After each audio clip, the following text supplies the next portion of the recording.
Melihat kasus ini,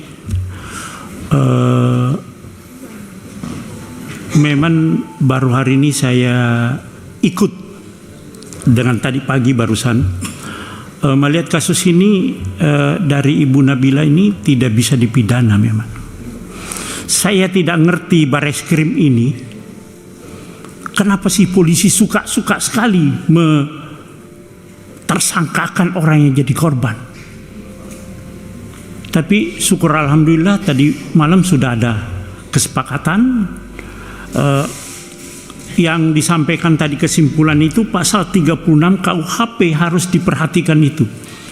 Kalaupun juga berdasarkan undang-undang ITE itu juga tidak bisa juga dipidana karena itu termasuk kepentingan umum di situ gitu, tidak bisa.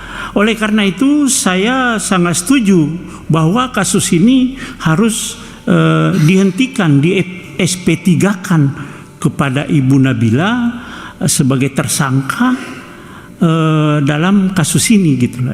Saya minta kepada Bareskrim Polri segera meng-SP3-kan ini, tapi saya kira sudah ada tadi malam semuanya.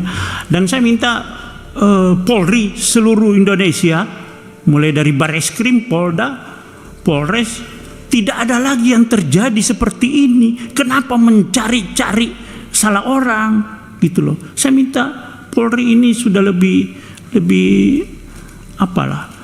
adil lah di dalam melakukan langkah-langkah penyidikan. Ingat di KUHP yang baru juga ada itu. Ketika penyidik melakukan suatu kesalahan akan dilakukan sanksi, baik itu administrasi, etik maupun pidana. Oleh karena itu harus betul-betul dibaca KUHP yang baru ini yang sudah berlaku dan betul-betul itu dipedomani dan dilaksanakan. Saya kira itu Pak Ketua. Terima kasih. Assalamualaikum warahmatullahi wabarakatuh. Jadi setuju Pak ya? Siap, setuju. Sangat setuju Pak Ketua. Pak Rikwanto, Partai Golkar. Terima kasih Pak Ketua. Ini perkara unik ya.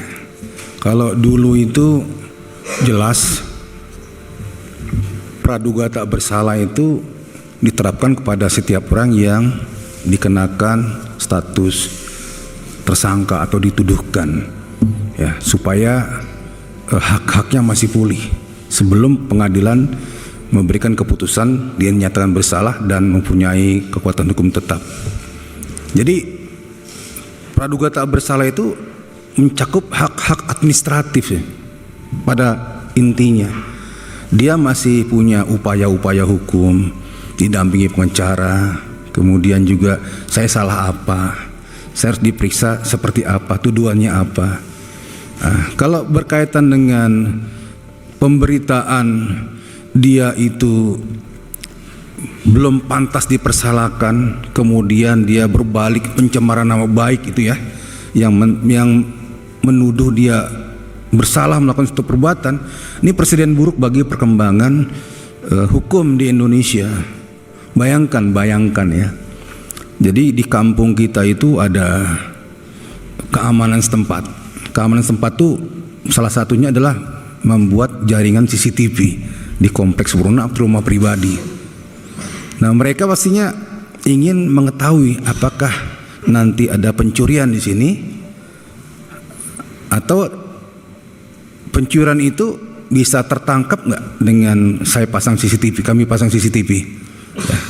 Setelah terpasang ternyata ada pencurian dan kelihatan ciri-cirinya. Logika umumnya adalah aparat setempat itu, satpam, masyarakat dan lain-lain segera menyebarkan berita tentang ada pencurian dan tayangannya seperti apa. Dengan gerakan cepat mereka tutup sana, tutup sini, tutup situ, akhirnya tertangkap. Nah, kemudian kalau mengacu kepada kasus ini, si maling bilang, loh, saya kan belum ditetapkan pengadilan sebagai yang tersangka, yang dipersalahkan atau terdakwa yang dipersalahkan dan dikuatkan dengan putusan pengadilan. Jadi nggak boleh dong kamu tayang-tayangkan seperti itu. Ini analoginya ya. Jadi lucu jadinya, apalagi di dunia digital sekarang ini yang luar biasa. Setiap orang itu dalam kehidupan sehari-harinya bisa merekam dirinya sendiri maupun di lingkungannya, menjadi sesuatu yang tidak bisa terbantahkan. Ya, jadi tidak absolut itu yang praduga tak bersalah itu. Yang dalam konteks ini ya, apalagi untuk kepentingan umum. Saya setuju Pak Ketua, ini dihentikan ya supaya masyarakat juga jangan takut melapor tentang kejahatan yang ada di sekitarnya. Dari Partai Golkar setuju sekali untuk ini diselesaikan secara baik. Terima kasih. Oke, berikutnya.